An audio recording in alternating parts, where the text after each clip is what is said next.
Hello, this is Ruth Hollingshead, trustee for Site for Wight, welcoming you to this week's Talking News. Site for Wight news for Friday the 7th of August 2020. Please note that this week we have the scaffolding news included, which can be heard at the end of the programme. Alison reading from the Isle of Wight Observer. Island ambassadors helping beachgoers stay COVID safe. If you visit a beach or park this summer, it will be hard to miss these Isle of Wight Council employees. Wearing bright orange t-shirts, these workers are now the Isle of Wight's new island ambassadors. Patrolling the main tourist resorts at the height of the summer holidays, the ambassadors are on hand to offer people advice and guidance on how to stay COVID safe while still enjoying the sun, sea and sand. Annabelle Fletcher is one of 22 leisure service staff to be redeployed into the new role. She said, "My role entails patrolling Sandown Esplanade, checking for any problems, making sure people are happy on the beach and adhering to social distance guidelines. The reaction from holidaymakers and residents has been positive and everyone is happy to speak to us." As they stroll the sand and seafronts in Sandown, Shanklin, Ryde and Ventnor, the ambassadors are a visible reminder to people to socially distance and maintain good hygiene at all times. It is hoped the programme will help avoid overcrowded beaches as seen in other South Coast resorts including Bournemouth and Brighton. Ambassadors are also signposting people to key services as well as monitoring and reporting incidents of littering, graffiti, dog fouling and antisocial behaviour. Council leader Dave Stewart said, "Reminding people to be vigilant and adopt all of the right behaviours to prevent the spread of coronavirus is a key role for us, especially with visitors to the island." The ambassadors will add an extra dimension to our public information campaign that will continue through the summer, based on the principles of respect, protect, enjoy, which has the support of the island's whole tourism industry.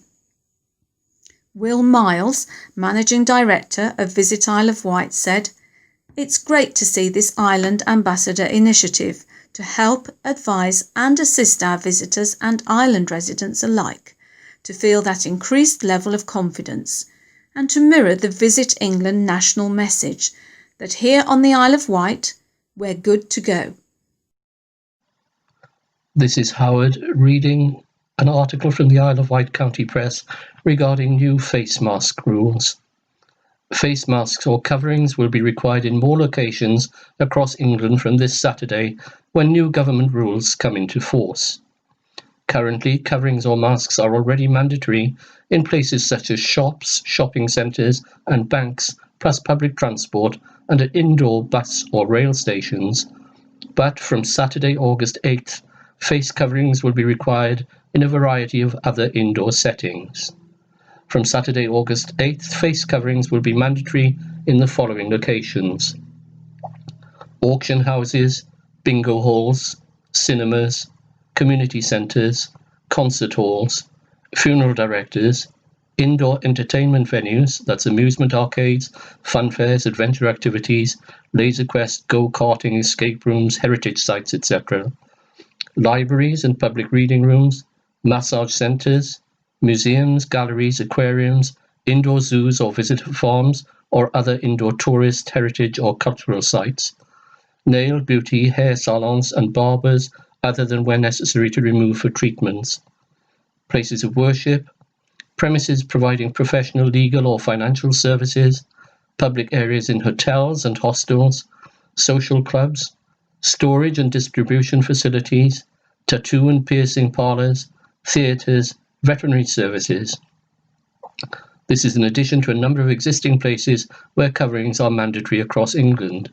These include NHS buildings, banks, building societies and post offices, including credit unions, short-term loan providers, saving clubs and money service businesses, indoor shopping centres, indoor transport hubs, airports, rail and tram stations and terminals, maritime ports and terminals, bus and coach stations and terminals, public transport, shops and supermarkets, places which are open to the public and that wholly or mainly offer goods or services for retail sale or hire.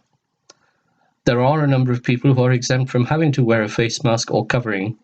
According to the UK guidelines, you do not need to wear a face covering for the following legitimate reasons. If a police officer or other official requests you remove your face covering, if putting on, wearing or removing a face covering will cause you severe distress, if you're travelling with or providing assistance to someone who relies on lip reading to communicate, not being able to put on, wear or remove a face covering because of a physical or mental illness or impairment or disability, to avoid harm or injury or the risk of harm or injury to yourself or others, to avoid injury or to escape a risk of harm and you do not have a face covering with you, to eat or drink but only if you need to take medication, young children under the age of 11. You'll be allowed to remove a face covering if asked for age identification or if speaking to someone who relies on lip reading for communication. Face masks can be removed to eat or drink in the following places: bars, cafes, restaurants. This is Lisa reading from the Island Echo. Islanders are recycling more than ever before, the study reveals. Islanders are being thanked for recycling more at home as new research shows the changing ways residents manage their household waste. The Isle of Wight Council, in partnership with Amy, carried out a recycling and waste composition study, which shows the typical content of household recycling bins, paper/card inserts, food caddies and their general waste bins. Selected roads during the summer and winter 2019-20. This was pre-coronavirus. All properties in the selected roads were informed in advance and had the option to opt out of the study. When compared to the previous research, which was carried out 7 years ago, the results: we are now recycling more materials than ever before. The findings show how islanders have embraced recycling, with their efforts helping the Isle of Wight rise from the 111th in the UK for the amount of household waste recycled and composted to 36 out of 345 other areas in 2018-19. In 2012/2013, the Isle of Wight recycled 46.21% compared to 55.7% in 2019/2020. The new composition study shows that we can recycle even more and push the Isle of Wight towards being the best in the UK. The study found 60% of materials in the average general waste bin on the island could actually have been recycled, reused or composted, including paper and card, plastic, glass and metals. Officers were very surprised to find that nearly a quarter of the materials in the general waste was actually food. That means the contents of 1 in 4 general waste sacks could actually have been composted. Natasha Dix, the Council's Strategic Manager for Waste and Environment, said, "Improving our island's environment for the future is at the heart of all the work we do in minimising waste and maximising reuse and recycling. Our improving figures clearly demonstrate the enthusiastic commitment of our community, who we cannot thank enough. We continue to need islanders' full support in reducing the amount of household waste per person, so we remain determined and dedicated to achieve our goal of zero non-essential waste in landfill and fully maximising recycling." Cabinet Minister for Waste and Recycling Manager, Councillor Steve Hastings, said, "I would like to thank the island residents for how they have improved the way they sort their household recycling, food and waste by using the different recycling opportunities. We are seeing year-on-year improvements, and it goes to show what a terrific commitment our residents are making throughout the island. I'd also like to say a big thank you to the Council's waste management team and our partner Amy for their excellent ongoing initiative to help residents improve recycling." Natasha added, "The study showed that if residents put everything that could be recycled into their recycling bin or green sack and paper/card boxes/blue sacks As well as remembering the weekly food waste collection, we could have a recycling rate of over 70%, which would put the island at the top of the country. As the research found, nearly a quarter of all typical general waste is food waste. We will soon be launching a detailed food waste campaign aimed at encouraging more people to use the food caddies, which are collected every week. This is important because any food that is not used in the home is sent to be turned into compost and generates electricity, which helps the environment and reduces waste in landfill too. Paul Southall, Amy's account director for the island, said, "The Isle of Wight Council, in partnership with Amy, has instigated strong communication campaigns and provided clear information to help guide and encourage residents with their recycling. A strong foundation has brought a collection service with efficiency, with the ongoing emphasis on maximising recycling and minimising waste. Residents can find lots of information about waste services on the council website at www.iwight.com/waste. This is an article from the Isle of Wight Observer, read by Terry. Coastal protection works planned as part of new partnership. A multi-million-pound programme of coastal protection works looks set to reduce the risk of flooding and coastal erosion to more than 1,000 island homes and businesses. The Isle of Wight Council and the Environment Agency have agreed to work together over the next 6 years on several flood defence schemes representing around £37 million worth of potential government investment. The new partnership has already secured £400,000 in funding to accelerate early design work on 4 projects in Ventnor, Bembridge, Sandown and Shanklin. Council leader Dave Stewart said, "This package of schemes and partnership reflects the hard work undertaken over the past 5 years by both the Council and the Environment Agency. Together, the schemes reduce the risk of flooding and coastal erosion to more than 1,000 homes, support and enhance the tourism industry on the island, and better protect key transport infrastructure and utilities."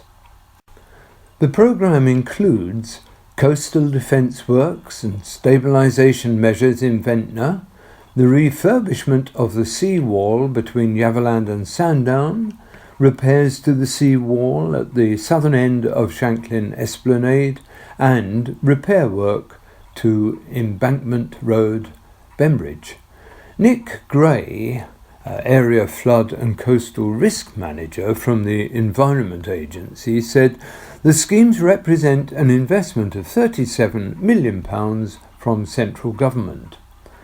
"We hope this will bring significant economic benefit to local communities, and this work is expected to benefit small to medium businesses based on the island."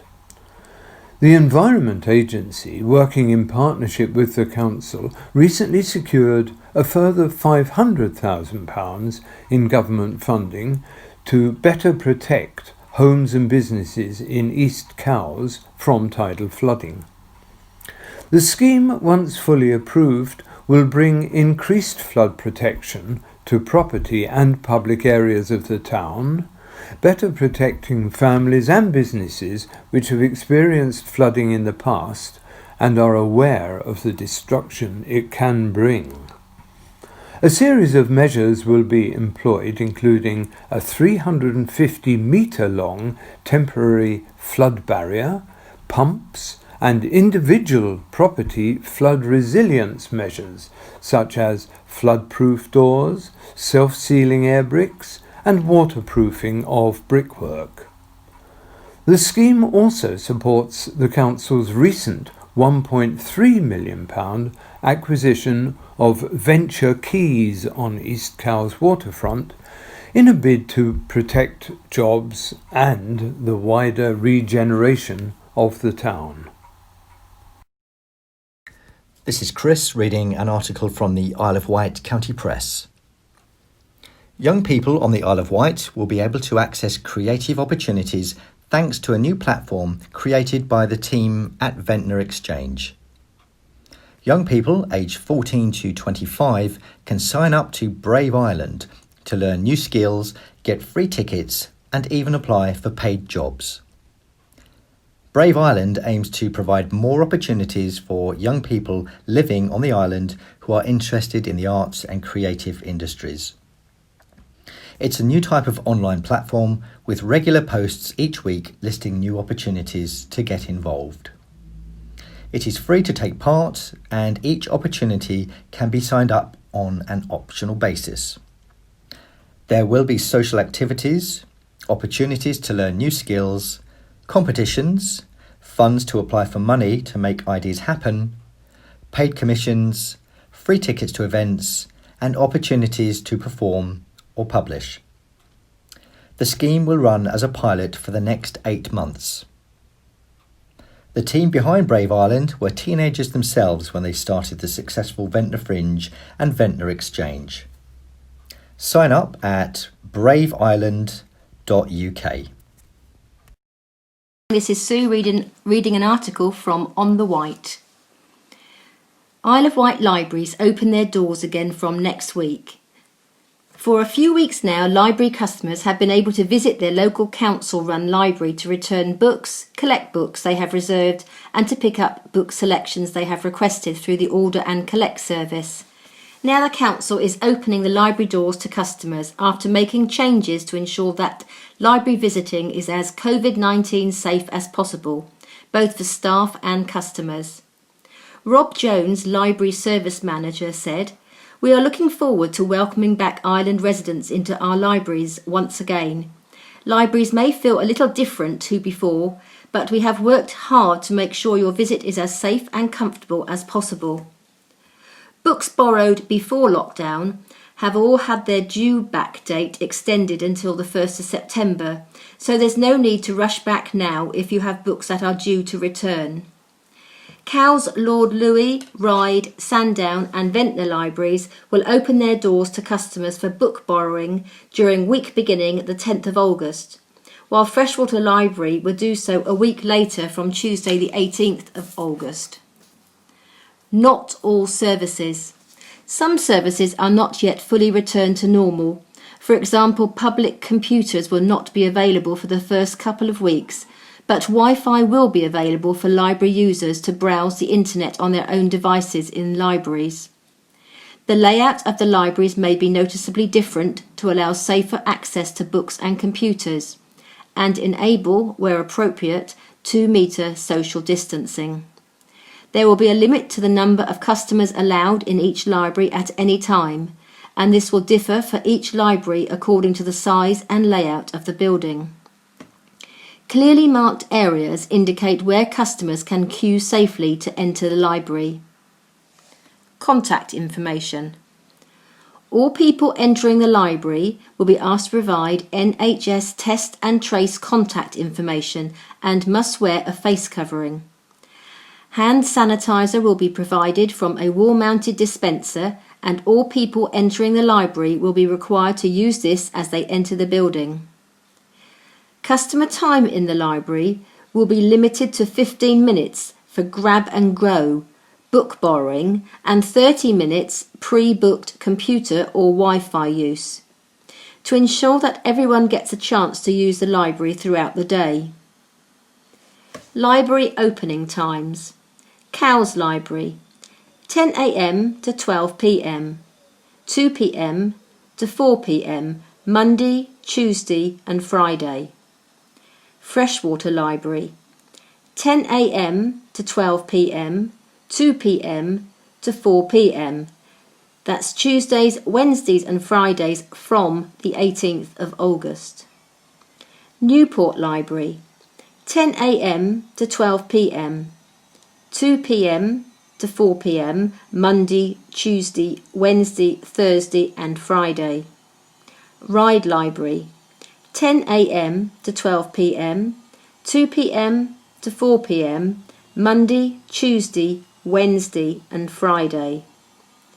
Sandown Library, 10 a.m. to 12 p.m, 2 p.m. to 4 p.m, Tuesday, Thursday and Friday. Ventnor Library, 10 a.m. to 12 p.m, 2 p.m. to 4 p.m, Tuesday, Wednesday and Friday. Hello, this is Steve reading a story from the Isle of Wight County Press, headlined "Water Voles are thriving on the island." A survey has revealed that the water vole, which is the British mammal most famously known as Ratty in The Wind in the Willows, is loving Isle of Wight life. Preliminary findings of a new survey of local populations on East Wight waterways indicate that where water voles occur, they are found in good numbers. Numbers on the island seem healthy in comparison to other areas of the UK. Across the UK, water voles have suffered huge declines as a result of habitat loss, pollution of waterways, industrialisation of agriculture, housing development, and predation by American mink. Down to the Coast has been working with local partners such as the Isle of Wight Area of Outstanding Natural Beauty, Hampshire and Isle of Wight Wildlife Trust, the Environment Agency, Natural Enterprise, and local landowners to support water vole populations by improving the condition of East Wight waterways and wetlands. The 2020 survey, undertaken by water vole expert Andy Rothwell, follows a similar study in 2015 and indicates that the work is paying off. The full survey report will be published by the end of 2020. Down to the Coast announced the preliminary findings in their recent newsletter. Alison reading from the Isle of Wight Observer. Trailblazing housing and job schemes to set the standard for future development. Nature and sustainability are at the heart of a flagship affordable housing and rural business park scheme, which the Isle of Wight Council and its partners hope will serve as an exemplar for future development on the island. The Solent Local Enterprise Partnership has awarded the Council £2.4 million under the Government's Getting Building Fund to bring the plans to life. The scheme includes innovative proposals to provide homes and jobs for local people as part of a sustainable community on the site of the former Branston Farm Study Centre near Arreton, the first phase of which will involve the creation of an expanded island brewery offer. The plans represent close collaboration between the public and private sector, with Vectis Housing Association, the Council's regeneration team, and other local partners working in partnership to deliver the project. Even though the Council is a joint formal applicant, the scheme will be subject to all the usual rigorous processes and policies, as with any other application. Martin Pearl, Chief Executive of Vectis Housing Association, which has a long track record in delivering affordable housing, said, "The approach from the outset was to do something special on this site, to make it more than just a collection of houses at the edge of a field, but rather a cohesive, vibrant and sustainable locality that is of real and lasting benefit to the local community." The Housing Association formed the Vectis Group, working with organisations already located at the farm, such as the AONB Partnership and the East Wight Landscape Partnership, to formulate the plans. They include 42 wholly affordable homes in a mix of 2, 3 and 4 bed properties, as well as a rural business park consisting of 16 units in a courtyard arrangement, creating up to 100 new jobs. The wider master plan for the site is proposed to include a purpose-built biosphere centre, celebrating the island's status as a UNESCO World Biosphere Reserve, awarded in June last year. Chris Ashman, the Council's Director of Regeneration, said, "The ethos that underpins this proposed development is sustainability in its broadest sense. People living and working alongside each other within an environment that values the special character of the landscape. The aspiration to bring to life the concept of the biosphere is shared by all the partners involved. Through working with stakeholders such as Down to the Coast, ARC Consulting, Wight Aid, and the Hampshire and Isle of Wight Wildlife Trust, development consultant Christopher Scott said they were able to get the best community benefits out of the scheme. He said, "The mixed-use scheme has been carefully and sympathetically designed to respect the island's UNESCO Biosphere Reserve designation and includes community growing space and a biodiversity park with new ponds and pools, wildflower meadows, fruit orchards and extended woodland." The ambition is for this to become an exemplar development for the Isle of Wight, and I think these plans set the stakes very high for future schemes.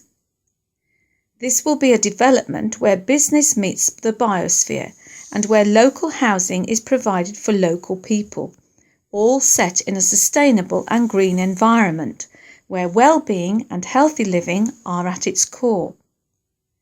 This is a project that has been brought about by a joint venture by utilising local consultants, so it's very much an Isle of Wight community project across the board. This includes companies such as Rainey Petrie Architects, Mayer Brown, Transport Seeds, ARC Consulting and Tree Care Isle of Wight. Councillor Wayne Whittle, Cabinet Member for Regeneration and Business Development, added, "This is a significant opportunity to provide a quality rural community-based scheme, which could trailblaze other schemes and show how they could be developed." Meanwhile, Island MP Bob Seeley has welcomed the government investment in the scheme. He said, "I am delighted that together we have managed to make a strong case to government for this funding. The Branston project is an exciting one for the island and will deliver jobs and community housing. We now need to take a more long-term approach to modest and sensitive development on the island that Branston represents. With funding being confirmed, the intention is to start work on site in March 2021. This is Howard reading an article from the Isle of Wight County Press regarding a violinist who is being nominated for a Bravery Award. The Isle of Wight violinist who played her violin while having a brain tumour removed has reached the final 10 in the Amplifon Awards for Brave Britain's 2020 Active Courage category. Former management consultant and violinist Dagmar Turner, 53, was diagnosed with a tumour in 2013 after suffering a seizure during a symphony. She underwent treatment to keep it at bay, but last year it grew and became more aggressive. The tumour was located close to an area that controls the fine movement of her left hand, so it was decided between her and the surgeons that she would play the violin during the operation to ensure that no damage was inadvertently done during the millimetre-precise procedure. The surgery at King's College Hospital London was a success and made headlines around the world. Dagmar was allowed home 3 days after the procedure. Now she is regularly monitored at St Mary's Hospital. Dagmar reached the selection stage out of about 50 nominations in the Active Courage category, chosen by the public from around the UK. 4 finalists will be selected in each category, and the winner will be announced in October. This is Sue. VHF Radio to increase power and reach across the island. Following full technical clearance from the regulator Ofcom, VHF Radio will be raising its transmitter power on the 18th of August from the current 25 watts to 150 watts. The increased power should improve the community radio stations' coverage to many of the outlying areas in Newport. Station manager Ian Mack said, "We applied to Ofcom in 2019 to increase our official service area to include many of the villages on the outskirts of Newport. They agreed to our request to do this by a power increase and issued a set of technical requirements for us to meet. As a coastal station, it was necessary to get international approval for our power increase, and although this arrived earlier in the year, lockdown stopped us progressing any further for the time being. I am pleased to say that we have set Tuesday the 18th of August for the work to be carried out. Director Calvin Curry said, "All being well, we will have the new aerial and transmitter installed and tested during that day. There will inevitably be some interruptions to our FM broadcasts while the upgrade is happening, but these will be kept to a minimum. For the technically minded, VHF Radio currently broadcasts on 104.6 MHz with an effective radiated power, ERP, of 25 watts, horizontally polarised. The upgrade will be to 150 watts ERP with circular polarisation. The new polarisation should enable optimal reception across the station's increased service area." Hello, this is Steve reading a story from the On the Wight online news site, headlined "Essential Engineering Works on Island Line Trains over 2 weekends this month. Due to maintenance works, there will be a bus replacement service in place between Ryde Esplanade and Shanklin Station for the next 2 weekends. The engineering works take place on Saturday 15th and Sunday 16th, then again on Saturday 22nd and Sunday 23rd of August. Allow extra time. Journey times will be extended and passengers are advised to travel earlier than normal to maintain connections. Please note, however, that bicycles, prams and bulky luggage cannot be carried on the bus replacement service." This is Chris reading an article from the Isle of Wight Observer. After much anticipation, bookings have from Wednesday gone live for the Isle of Wight's first outdoor floating aqua park at Tapnil Farm, for sessions starting from Thursday. Great fun for families, adults and children aged 8+. The aqua park features a floating inflatable course with over 20 obstacles joined together to create a series of fun challenges, the tallest being Mount Rainier, towering at 3.8 metres high. Each session on the aqua park lasts 1 hour and includes a safety briefing beforehand by their fully qualified lifeguard team. Tickets include wetsuit and buoyancy aid, and all sessions must be booked online in advance. In line with government guidelines, additional safety measures are in place, which include no more than 6 people per group booking, significantly reduced number of customers to 30 per session, giving participants ample space to socially distance, avoid any bottlenecks, and still have lots of fun. Extra time allocated between sessions for sanitising equipment and to avoid crossover between customers. Non-contact temperature checks on arrival. The aquapark facilities include a limited number of outdoor showers and toilets, and customers are being encouraged to turn up in their shorts and t-shirt or costume, ready to put a wetsuit and buoyancy aid over the top. Changing rooms are available, but limited to only 1 bubble at a time. To find out more, including full safety measures, frequently asked questions, and to book online, visit www.tapnilfarm.com.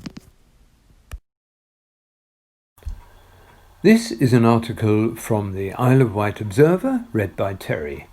Floating bridge faces further spell out of action. The Isle of Wight Council have issued an update statement on the ill-fated floating bridge, which it seems could be out of action for some time.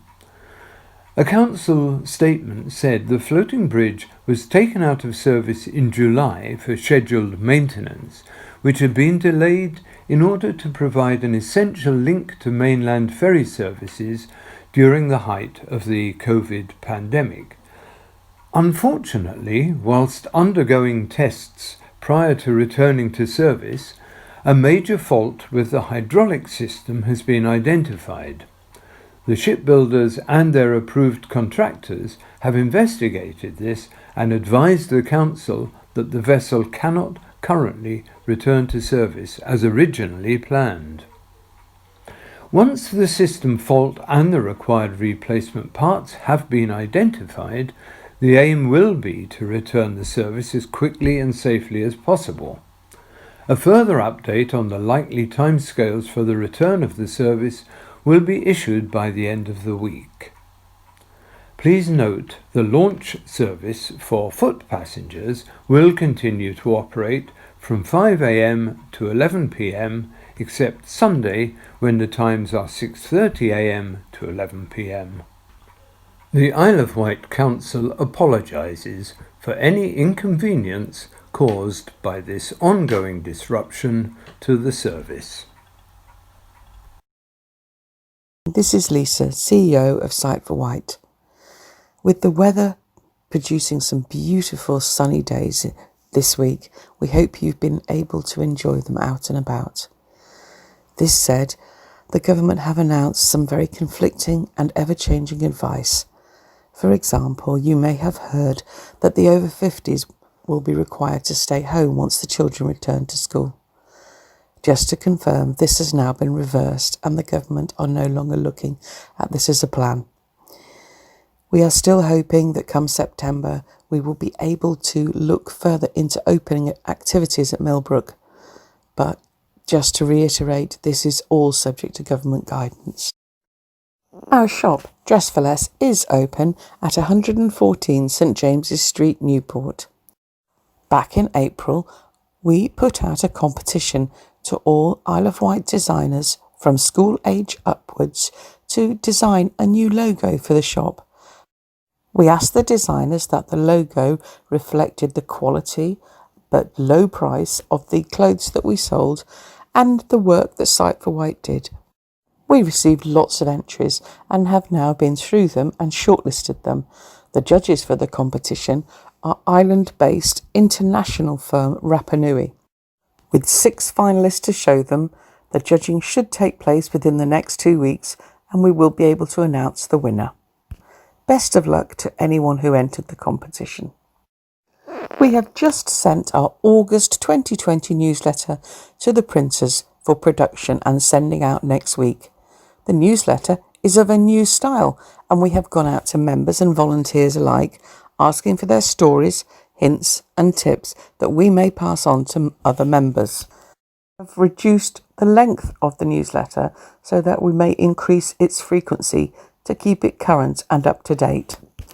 Included in this issue is an article regarding the use of face masks, who is exempt and what to do if you are exempt. We have also included information on the lobbying that we as a charity have been doing, including working with Hidden Disabilities, Ramble Tag, the Age Friendly Island Initiative and the Police Force, all designed to help and ease the day-to-day lives of people affected by sight loss. If you wish to contribute to future editions, please do not hesitate to get in touch with us with your stories, your hints and your tips, and any interesting articles that you think may be of benefit to other readers. Thank you very much, Lisa, CEO. Hello, this is Ruth, one of the trustees at Sight for Wight. As you'll be aware, Sight for Wight has been working recently with Age UK and a number of other island charities on a series of projects to support island residents. One of these is the Task and Finish group, based around digital connectivity. We are currently looking at pooling volunteers who may be able to offer technical support to island residents who are struggling to get online or to stay connected with family and friends via digital media. With that in mind, we are looking at potentially recruiting troubleshooters who are confident in using assistive technology. For example, I am currently recording this on my iPhone. iPhones have something called VoiceOver, which is a program that converts text to speech and enables me to know what is on the screen without actually being able to read it. While I am no expert, I have been using it for about 4 years now and am reasonably confident. Therefore, I have put my name forward because I feel I will be able to support somebody else who is having issues or signpost them to somebody else who could give more technical support. With that in mind, we are looking for members who are confident in using assistive technology, whether that be on your phone, on your tablet, on your computer or on other devices, and who would be willing to be able to support other VI members who may be having difficulties, or to signpost them on to other organisations who could give more technical advice. There is absolutely no commitment at this stage. It is purely gathering names or people who would be interested. So if you would like more information or you'd like to sign up, please give us a call on 522205. Jacqueline Gazzard, Trustee. We all understand what it is to be visually impaired, but just imagine if you're visually impaired and you can't afford a pair of glasses.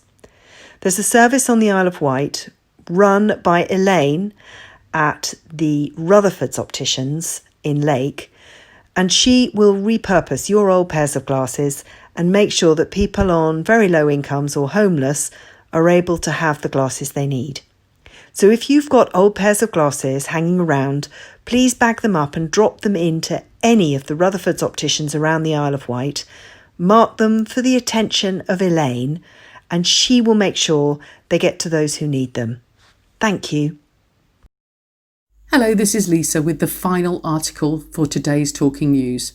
Scaffolding news for the 7th of August 2020. Cows area.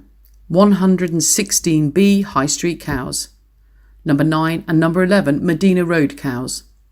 Newport area. 21 Union Street, 10A Lugley Street, 52 Caesar Street, 120 Lower St James's Street, 129 High Street, and the Three Bishops Main Road in Bryston. Ventnor area. Northview Grove Road, Clarendon Press Market Street, 54 High Street and 27 West Street. Shanklin, 39 High Street. Freshwater, Marlborough House, Gate Lane, Freshwater. East Cowes, 2 Dover Road, East Cowes. Thank you for listening to the Talking News, and we will be back with you next week. Sight for Wight would like to thank you for listening to this week's edition of the Talking News. We would also like to thank our volunteers for reading, and a particular thank you to the Isle of Wight County Press, Isle of Wight Observer, and On the Wight. A special thank you must go to VHF Radio for their continued support in helping us get vital information to our members.